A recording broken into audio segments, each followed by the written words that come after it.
Let's learn how you can fix Instagram music not showing all songs. So this is Instagram problem and not actually yours. So you should go to App Store and check for an Instagram update.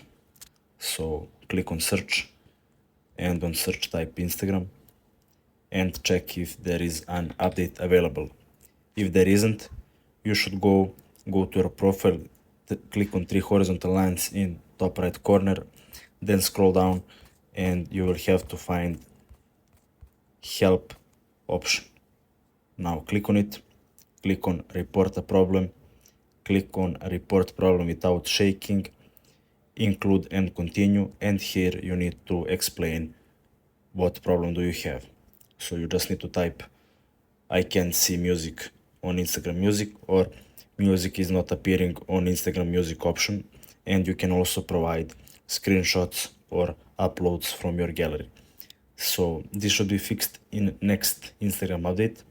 Don't worry about that much, but if you need it in hurry, you should contact your Instagram support. So that's it. Thanks for watching and see you in the